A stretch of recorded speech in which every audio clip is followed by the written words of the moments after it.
नमस्कार दोस्तों, आपके अपने goal of student study platform में आपका बहुत बहुत स्वागत है। आज हम एनसीईआरटी जियोग्राफी के महत्वपूर्ण प्रश्न लेकर आए हैं जो सभी कॉम्पिटिटिव एग्जाम में अक्सर पूछे जाते हैं और बार बार रिपीट भी होते हैं। तो दोस्तों, ये हमारी क्लासें निश्चित रूप से आपके एग्जाम के लिए हेल्पफुल साबित होगी। दोस्तों, इंडिया का कोई भी ऐसा एग्जाम नहीं है जिसमें एनसीईआरटी से प्रश्न न बने। यदि अगर प्रश्न बनेंगे तो एनसीईआरटी से ही बनेंगे, ये 100% जो है निश्चित है। तो दोस्तों, हमारे चैनल के माध्यम से आपको संपूर्ण एनसीईआरटी के जो है सीरीज क्लासें चलाई जा रही हैं। तो इन क्लासों को देखने के लिए कृपया जो है हमारे चैनल को सब्सक्राइब जरूर करना। दोस्तों, आप हमारे लिए इतना ही कर सकते हैं कि आप हमारे जो है वीडियो को लाइक कर सकते हैं और हमारे चैनल को सब्सक्राइब कर सकते हैं। तो चलते हैं प्रश्नों की तरफ।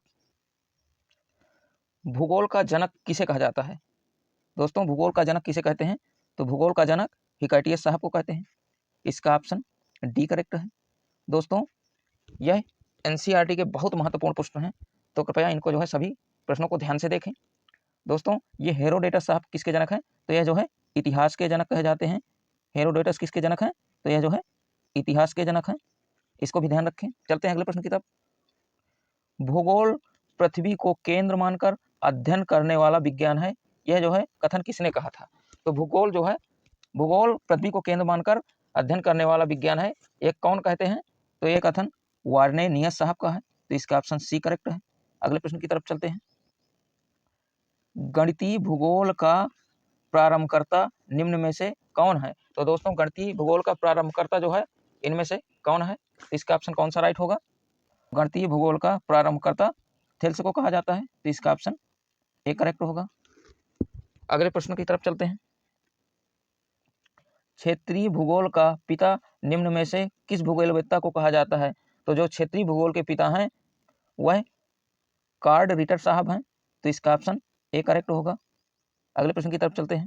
सौर प्रणाली की खोज किसने की थी? तो दोस्तों, सौर प्रणाली की खोज करने वाले कौन है? तो यह जो है सौर प्रणाली की खोज करने वाले कोपरनिकस हैं। तो इसका ऑप्शन सी करेक्ट होगा। दोस्तों, यह एसएससी 2013 में पूछा गया प्रश्न है, तो इसको याद रखें। चलते हैं अगले प्रश्न की तरफ। सूर्य के चारों ओर घूमने वाले ग्रहों की संख्या कितनी है? तो सूर्य के चारों ओर जो घूमने वाले ग्रह हैं वह 8 ग्रह हैं। अभी वर्तमान में कुल कितने ग्रह हैं? 8 ग्रह हैं। वह कौन कौन से हैं? तो वह बुध, शुक्र, पृथ्वी, मंगल, बृहस्पति, शनि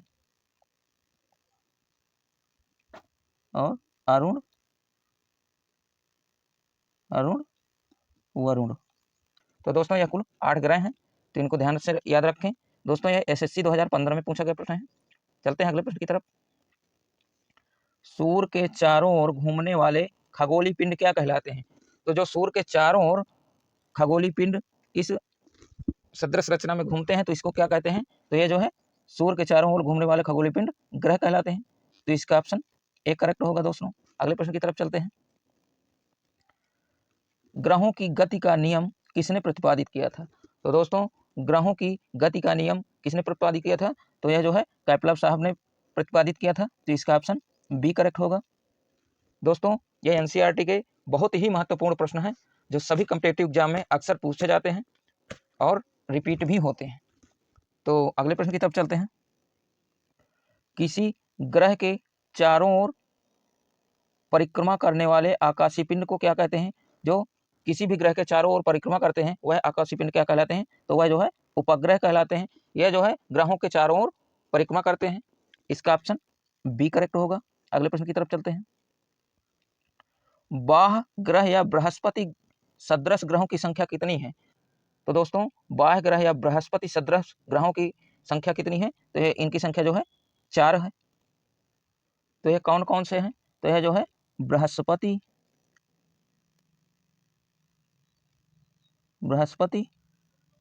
शनि, अरुण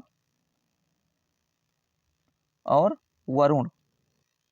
तो यह जो है बाह्य ग्रह या बृहस्पति सदृश ग्रहों की संख्या कितनी होती है? तो इनकी संख्या जो है 4 होती है। यह बृहस्पति, शनि और अरुण वरुण है। इसका ऑप्शन सी करेक्ट होगा। अगले प्रश्न की तरफ चलते हैं। अंतरिक्ष में कुल कितने तारामंडल हैं? तो दोस्तों, हमारे अंतरिक्ष में कुल कितने तारामंडल हैं? तो तारामंडलों की अंतरिक्ष में संख्या 89 है। तो इसका ऑप्शन सी करेक्ट होगा। दोस्तों, यह बीपीएससी 2001 में पूछा गया प्रश्न है, तो इसको भी ध्यान रखें। अगले प्रश्न की तरफ चलते हैं। तारामंडल क्या है? तो दोस्तों तारामंडल है क्या? तो तारामंडल क्या हो सकता है? तो तारामंडल ऐसे तारों की आकाश में एक विशेष आकृति जो पृथ्वी से समदूरस्थ नहीं हो सकते। मतलब जो ऐसे तारा हैं जो आकाश में एक विशेष आकृति है जो पृथ्वी से समदूरस्थ मतलब ना दूर हो सकते हैं और ना ही नजदीक हो सकते हैं। तो इसका ऑप्शन बी करेक्ट होगा। दोस्तों इसका ऑप्शन बी करेक्ट होगा। यह CDS 2019 में पूछा गया प्रश्न है। चलते हैं अगले प्रश्न की तरफ। पार्थिव ग्रहों की संख्या कितनी है? तो जो पार्थिव ग्रह होते हैं उनकी संख्या कितनी होती है? तो पार्थिव ग्रहों की संख्या 4 होती है। दोस्तों वह कौन कौन से होते हैं जो पार्थिव ग्रह होते हैं? तो वह जो है बुध, शुक्र, पृथ्वी, मंगल होते हैं। बुध, शुक्र, पृथ्वी और मंगल, ये पार्थिव ग्रह हैं, तो इनको भी याद रखें। चलते हैं अगले प्रश्न की तरफ। दोस्तों ये NDA 2018 में पूछा गया प्रश्न है, तो इसको भी याद रखें। अगले प्रश्न की तरफ चलते हैं। निम्नलिखित में से कौन एक पार्थिव ग्रह नहीं है? तो दोस्तों अभी पार्थिव ग्रहों की संख्या कितनी थी? तो उनकी संख्या जो है 4 थी, और वह कौन कौन से थे? तो वह बुध, शुक्र, पृथ्वी और मंगल थे, और इनकी संख्या भी 4 होती है। तो दोस्तों इनमें से कौन सा नहीं है? तो यह जो है शनि नहीं है। तो पार्थिव ग्रह में से कौन सा नहीं है? शनि नहीं है। तो इसका ऑप्शन डी करेक्ट होगा। अगले प्रश्न की तरफ चलते हैं। निक्स ओलंपिया कोलंपस पर्वत किस ग्रह पर स्थित है? तो दोस्तों निक्स ओलंपिया कोलंपस जो है कौन से ग्रह पर स्थित है? तो इसका ऑप्शन कौन सा सही होगा? तो जो है यह निक्स ओलंपिया कोलंपस पर्वत मंगल ग्रह पर स्थित है। तो इसका ऑप्शन डी करेक्ट होगा। अगले प्रश्न की तरफ चलते हैं। निम्नलिखित में से कौन सा ग्रह नहीं है जिसे प्राचीन भारतीय ग्रह मानते थे? तो इनमें से कौन सा जो है ग्रह नहीं है जिसे प्राचीन भारतीय मतलब पुराने जो है भारतीय लोग क्या मानते थे? वह ग्रह मानते थे। तो यह जो है ग्रह जो कौन सा नहीं है? तो यह जो मंगल भी ग्रह है, शुक्र भी ग्रह है, शनि भी ग्रह है, लेकिन यह सूर्य ग्रह नहीं है। तो इसका ऑप्शन ए करेक्ट होगा। तो दोस्तों अगले प्रश्न की तरफ चलते हैं। बृहस्पति सदृश ग्रहों में सम्मिलित नहीं है। तो दोस्तों बृहस्पति सदृश ग्रह कितने थे? तो बृहस्पति सदृश ग्रह 4 थे, और वो थे कौन कौन से? तो वह बृहस्पति, शनि, अरुण और वरुण।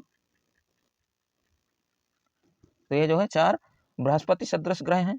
तो इनमें से कौन सा नहीं है? तो यह जो है मंगल नहीं है। तो इसका ऑप्शन डी करेक्ट होगा। अगले प्रश्न की तरफ चलते हैं। निम्नलिखित में से किन 2 ग्रहों को छोड़कर शेष सभी ग्रह सूर्य के चारों ओर बर्मावत घूमते हैं? तो इन ग्रहों में से कौन से ऐसे 2 ग्रह हैं जो सूर्य के चारों ओर बर्मावत घूमते हैं? तो बर्मावत घूमने वाले ग्रह शुक्र और अरुण हैं। तो इसका ऑप्शन डी करेक्ट होगा। दोस्तों एक बात को जरूर ध्यान रखना कि अगर इंडिया में कोई भी एग्जाम होगा तो उसमें NCERT से ही प्रश्न बनेंगे, और यदि प्रश्न बनेंगे तो सिर्फ NCERT से ही 100% बनते हैं। यह बात तो लिख कर ले लो। तो फ्रेंड्स अभी जाओ और हमारे goal of student study platform को सब्सक्राइब करके बेल आइकन जरूर प्रेस करो। दोस्तों हम इसी तरह प्रत्येक दिन 10 से 12 बजे के बीच अपने चैनल में NCERT के किसी भी विषय के जो है MCQs लेकर आते हैं। तो कृपया हमारे चैनल में जुड़ें, और हमारे चैनल के माध्यम से आपको कुछ सहायता ही मिलेगी एग्जाम की दृष्टि से। ये बहुत ही महत्वपूर्ण हम प्रश्न लेकर आते हैं, तो निश्चित रूप से हेल्पफुल साबित होंगी। तो दोस्तों एक लाइक और सब्सक्राइब तो बनता ही है। चलते हैं अगले प्रश्न की तरफ। सौरमंडल का जन्मदाता किसे कहा जाता है? तो दोस्तों सौरमंडल का जन्मदाता कौन है? तो सौरमंडल का जन्मदाता है सूर्य। तो इसका ऑप्शन ए करेक्ट होगा। दोस्तों हमारे चैनल के माध्यम से आपको संपूर्ण NCERT के MCQ करवाए जाएंगे, और यह जो है सीरीज लगातार चलती ही रहेगी। तो हम चैनल को सब्सक्राइब जरूर करना, और यदि आप पहले से जुड़े हैं तो उसके लिए आपका बहुत बहुत धन्यवाद। दोस्तों मैं आपको प्रत्येक दिन कहता हूं जब भी आप मॉर्निंग में जगें तो सबसे पहले अपने लिए एक टारगेट फिक्स करें, टारगेट को अचीव करने के लिए पूरी लगन से काम करो, आपकी लाइफ ऑटोमेटिक बदल जाएगी। दोस्तों आज हम इस वीडियो का टारगेट 40 लाइक शेयर का करते हैं। तो आपके पास स्टडी से रिलेटेड जितने भी व्हाट्सएप फेसबुक ग्रुप हों तो उसमें हमारे वीडियो को शेयर जरूर करना, ताकि आप ही के जैसे और कुछ मित्रों की सहायता हो सके। तो मिलते हैं अगले स्टडी से रिलेटेड सेशन में, तब तक के लिए जय हिंद, वंदे मातरम। और चैनल को सब्सक्राइब करें और बेल आइकन जरूर प्रेस करें, ताकि जब भी हम अपना वीडियो अपलोड करें तो नोटिफिकेशन सबसे पहले आपको मिले। Thanks for watching.